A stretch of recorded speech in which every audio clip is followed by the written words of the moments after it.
kamu cuman healer, tapi dipaksa bertahan hidup di hutan penuh monster. Targetmu dibunuh ular raksasa, dan di depan matamu, anak beruang kehilangan induknya. Di titik itu, healer ini snap. Sudah 3 minggu sejak Kazuki, Inukami, dan Usato dipanggil ke dunia lain. Kazuki dan Inukami menjalani pelatihan sebagai pahlawan tanpa henti. Mereka berlatih sihir tempur, teknik bertarung, dan strategi perang. Meskipun kelelahan, keduanya mulai merasakan perkembangan kekuatan mereka. Namun di dalam hati, semuanya masih terasa tidak nyata. Bertarung sebagai pahlawan masih sulit dipercaya. Di sela latihan, Inukami bertanya pelan, "Kira-kira Usato baik-baik saja ya?" Kazuki menjawab bahwa Usato berada di bawah rescue squad. Mereka mendengar rumor tentang unit itu. Katanya, rekrutan baru dipaksa menjalani pelatihan ekstrem. Bahkan anggota lama pun kadang tidak sanggup. Meski Kazuki mencoba menenangkan, itu cuma rumor. Inukami tetap merasa cemas. Rasa khawatir membuat mereka memutuskan untuk mengunjungi tempat Usato tinggal. Mereka datang ke bangunan terpencil milik rescue squad. Pintunya tidak terkunci. Mereka masuk perlahan. Bangunannya terlihat seperti klinik kecil. Di dalamnya sunyi. Mereka menemukan kamar sederhana, meja kecil, tempat tidur, rak buku. Semuanya terlihat normal. Inukami tiba-tiba menemukan sesuatu. Buku catatan. Itu adalah diary Usato. Mereka mulai membaca. Day 1 Usato menulis, "Hari ini aku berlatih meningkatkan mana dan membaca buku tentang dunia ini. Kalau latihan neraka cuma seperti ini, mungkin tidak terlalu buruk." Nada tulisannya santai, optimis. Day 2. "Aku melakukan banyak hal." Kalimatnya mulai singkat. Day 3. "Latihannya berbeda dari yang kubayangkan. Orang itu benar-benar gila." Nada berubah. Mulai terasa ada sesuatu yang tidak wajar. Diary berlanjut. Usato menulis tentang Rose. Rose berkata, "Latih kakimu, jangan mati. Rasakan sihir saat berlari." Rose memaksanya berlari terus-menerus. Ketika ototnya rusak, Rose menyembuhkannya secara paksa. Lalu menyuruhnya berlari lagi. Rose menjelaskan dengan dingin, "Pergi sampai kau mati. Aku akan menghidupkanmu lagi." Bagi Rose, healing magic bukan untuk berlindung, tapi untuk menembus batas tubuh manusia. Ia memaksa Usato melewati limit fisiknya berulang-ulang. Diary menunjukkan perkembangan brutal. Day 4. Usato berlari bersama anggota rescue squad. Day 5-6, ia mulai merasakan sesuatu di tangannya. Ini, mana? Ia mulai bisa mengontrol aliran mana. Day 7, ia sudah tidak lagi banyak mengeluh. Tubuhnya mulai beradaptasi. Day 8, maaf, aku tidak akan mengeluh lagi. Day 9, healing, tidak butuh. Healing, benar-benar butuh. Nada tulisannya semakin aneh. Kazuki dan Inukami saling berpandangan. Apa yang sebenarnya terjadi padanya? Di bagian akhir diary, Usato menulis, "Aku ingin belajar sihir, supaya bisa membantu Kazuki dan Inukami." Ia sadar. Dalam kondisi sekarang, ia belum cukup kuat. Namun berbeda dari awal, sekarang ada tekad. Bukan hanya untuk bertahan, tapi untuk menjadi berguna. Diary Usato berlanjut. Day 11 latihan makin brutal. Rose menambahkan 1000 push-up ke menu latihan. Ia menulis bahwa Rose terlihat puas ketika ia berhasil menyelesaikannya. Dan itu justru menakutkan. Usato berlari dari pagi sampai siang, lalu push up sampai malam. Ia mulai merasakan perubahan aneh. Tubuhku terasa ringan, bukan karena mudah, tapi karena tubuhnya mulai beradaptasi terhadap rasa sakit. Hari ke-13 dan ke-14, beban ditambah, Rose sadar Usato mulai terbiasa. Maka ia menambahkan beban berat di tubuhnya. Batu-batu besar diikat ke rompinya. Latihan tetap sama, hanya beratnya yang bertambah. Usato mencatat singkat, "Itu berat." Tak termaafkan, karena makanannya dihabis kantong. Namun ia juga menulis, "Lari tidak sesulit dulu. Aku mulai terbiasa. Sudah 2 minggu berlalu, dan tanpa sadar, ia mulai menerima metode itu. Suatu malam, Usato berpikir, "Tunggu, apakah aku sedang dicuci otak?" Ia sadar dirinya mulai menganggap latihan neraka itu normal, tapi ia juga tahu ia tidak bisa kabur. Di luar, Kazuki dan Suzune datang ke markas Rescue Squad. Mereka bertanya di mana Usato. Seorang anggota menjawab, dia ada di tempat latihan, tepat di belakang. Mereka berjalan ke sana. Di lapangan latihan, Usato sedang push up dengan beban besar di punggungnya. Dan Rose duduk santai di atas beban itu. Kazuki terdiam. Suzune membeku. Rose berkata dengan santai, "Kau melambat? Kau ini cacing atau apa?" Usato menggertakkan gigi, namun tetap melanjutkan. Rose menambahkan, "Kalau kau menyerah hanya karena beratnya ditambah, itu memalukan." Usato mencoba tetap kuat. Rose tersenyum, lalu mengangkat sebuah batu besar. "Tidak masalah kalau kutambah lagi kan?" Batu itu dijatuhkan ke punggung Usato. Tubuhnya nyaris remuk, namun ia tetap bertahan. Kazuki langsung marah. Ia meneriaki Rose, "Apa yang kau lakukan? Ini penyiksaan." Seorang kesatria senior ikut maju, menarik kerah Rose. "Ini bukan latihan, ini penyiksaan." Rose tetap tenang. Rose berkata dengan suara dingin, "Metodemu sebagai kesatria memang terhormat, tapi jangan paksakan itu padaku." Ia menjelaskan, Usato bukan prajurit biasa.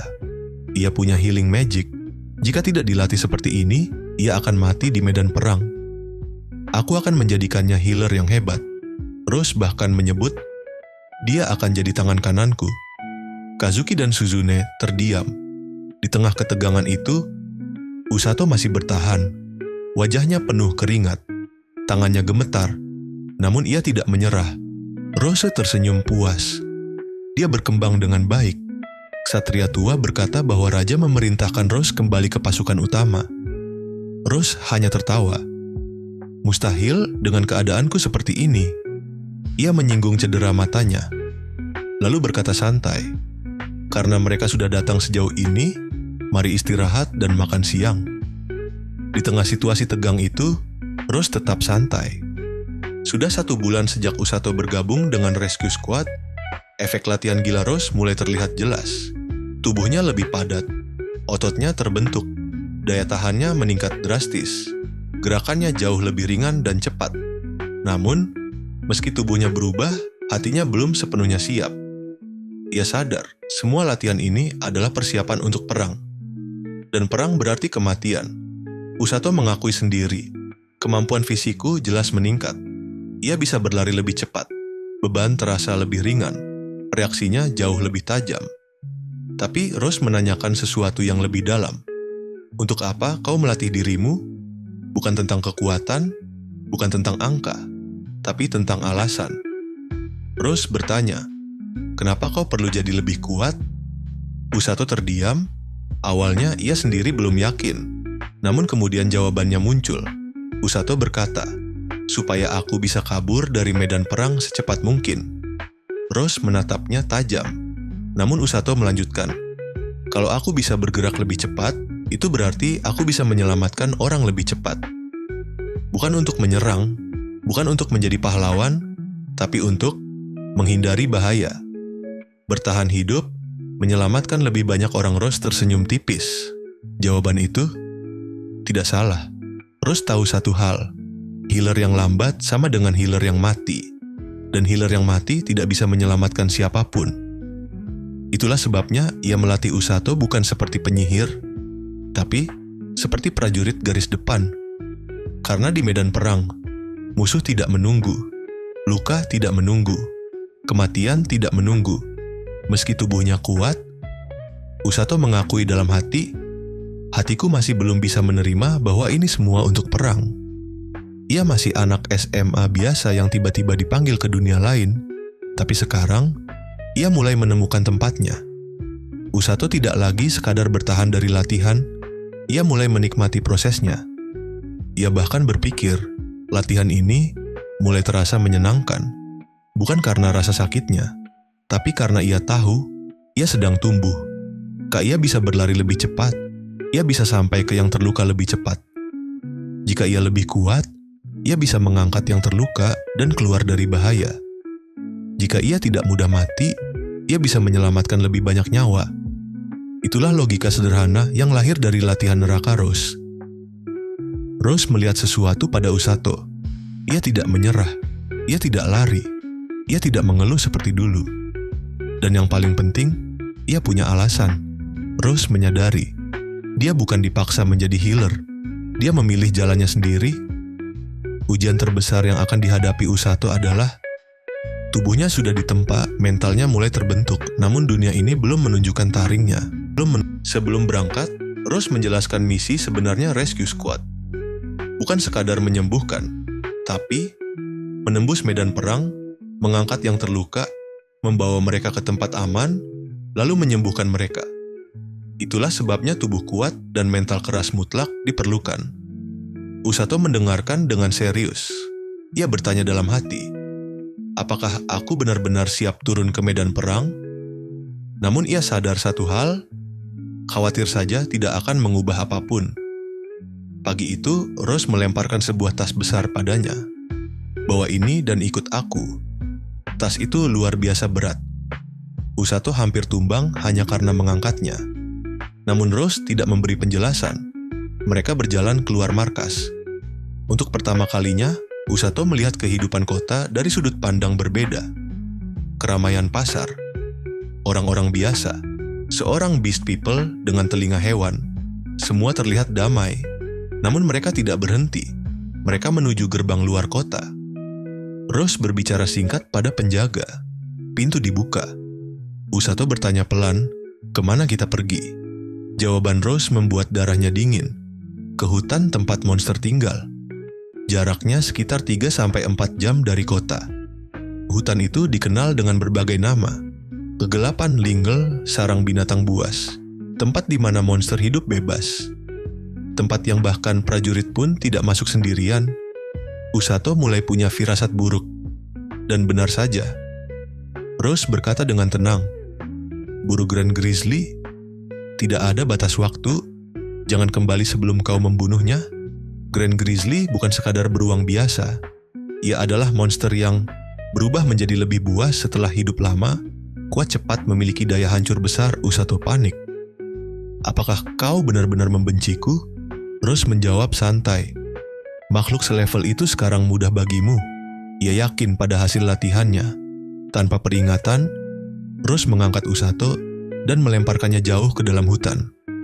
Tubuhnya terbang menabrak pohon demi pohon. Rasa sakit menjalar ke seluruh tubuh. Usato berpikir, apakah aku akan mati seperti ini? Namun ia segera sadar. Dalam kondisi terlempar dan hampir pingsan, Usato menggunakan healing magic ke seluruh tubuhnya. Cahaya menyelimuti dirinya. Luka-luka langsung pulih. Inilah hasil latihan neraka Rose. Ia bisa memulihkan diri secara instan. Usato menyadari sesuatu. Dulu, dilempar seperti itu pasti membuatnya pingsan. Sekarang, ia masih bisa berdiri. Latihan 1 bulan itu bukan sia-sia. Ia benar-benar menjadi lebih kuat. Sekarang, ia benar-benar sendirian. Tidak ada Rose, tidak ada markas, tidak ada kota, hanya dirinya dan monster. Untuk pertama kalinya, ini bukan latihan. Ini ujian nyata. Usato baru saja memastikan dirinya masih hidup setelah dilempar Rose. Ia menghela napas lega. Namun tiba-tiba, suara geraman berat mengguncang hutan. Grr, ia menoleh. Di belakangnya berdiri seekor beruang putih raksasa. Grand Grizzly. Targetnya muncul dalam hitungan menit. Dan yang lebih buruk, monster itu langsung menyerangnya. Usato panik. Ia mencoba berpikir cepat, pura-pura mati, tidak mungkin. Lari, beruang lebih cepat. Bertarung, dia healer. Namun kakinya sudah bergerak lebih dulu. Ia berlari sekuat tenaga. Grand Grizzly mengejarnya tanpa ampun. Usato berpikir hanya ada satu. Tapi kemudian, roar. Satu lagi muncul. 2 Grand Grizzly. Ia benar-benar dikeroyok. Ini tidak adil. Sekarang bukan soal latihan. Ini soal bertahan hidup. Saat berlari, Usato tersadar. Selama 1 bulan latihan neraka bersama Rose, Ia tidak pernah kalah. Ia tidak pernah menyerah. Tubuhnya sudah jauh lebih kuat dari yang ia sadari. Dan satu fakta penting muncul di benaknya. Latihan Rose jauh lebih menakutkan daripada ini. Kalimat itu memberinya keberanian. Saat terus berlari, ia menemukan tebing dengan air terjun. Pilihan tinggal dua. Dimakan beruang. Melompat. Ia memilih melompat. Tubuhnya terjun bebas ke air dingin di bawah. Airnya sangat dingin. Arusnya kuat. Dan tas besar dari Rose terlalu berat. Ia hampir tenggelam. Untuk sesaat ia berpikir, apa aku akan mati karena ini? Namun ia tetap memegang tas itu. Karena ia yakin, jika Rose memberikannya, pasti itu penting. Setelah berhasil keluar dari sungai, ia mendengar suara kecil. Q. Seekor kelinci hitam kecil. Monster kecil. Terluka. Usato ragu, tapi sifat aslinya muncul. Ia tetap healer. Ia tidak bisa membiarkan makhluk terluka. Ia berlutut, menggunakan healing magic. Cahaya lembut menyelimuti kelinci itu. Lukanya sembuh. Kelinci itu menatapnya. Tidak menyerang, tidak kabur, hanya memandangi. Tiba-tiba, kelinci itu gelisah. Usato menyadari sesuatu. Beruang belum pergi, mereka kehilangan jejak di air terjun, tapi masih mencarinya. Dari atas tebing, dua Grand Grizzly mengendus udara. Untungnya, aroma Usato tersapu air. Untuk sementara, ia aman. Usato menghela napas lega. Ia menatap kelinci kecil di bahunya. Terima kasih, kau membantuku menyadari mereka masih di atas. Kelinci itu tetap bersamanya, entah karena rasa terima kasih, atau karena melihat sesuatu dalam diri Usato. Setelah lolos dari kejaran dua Grand Grizzly dengan melompat ke air terjun, Usato akhirnya punya waktu untuk berpikir. Ia membuka tas pemberian Rose. Isinya, pisau kantong, air makanan portabel, peralatan dasar untuk bertahan hidup, artinya jelas. Rose memang berniat memaksanya bertahan di hutan. Usato minum langsung dari sungai karena tidak punya alat sterilisasi. Perutnya sempat bermasalah. Namun dengan healing magic, ia menyembuhkan dirinya sendiri. Di titik ini, ia mulai menyadari satu hal penting. Healing magic bukan cuma untuk orang lain. Ia bisa bertahan hidup sendirian. Kelinci hitam kecil itu masih bersamanya. Ia tidak pergi. Usato berpikir mungkin karena ia telah menyembuhkannya. Namun ada hal aneh. Telinga kelinci itu sering bergerak lebih dulu sebelum bahaya datang, seperti memiliki kemampuan mendeteksi ancaman. Dengan bantuan kelinci itu, Usato bisa mengamati para beruang dari jarak aman. Ia mulai melakukan pengintaian, bukan lagi lari membabi buta. Saat mengikuti jejak para beruang, Usato menemukan sesuatu. Sebuah sarang, di dalamnya dua anak beruang, dan tidak jauh dari sana, seekor beruang dewasa yang jauh lebih besar. Alpha, Grand Grizzly yang sebenarnya.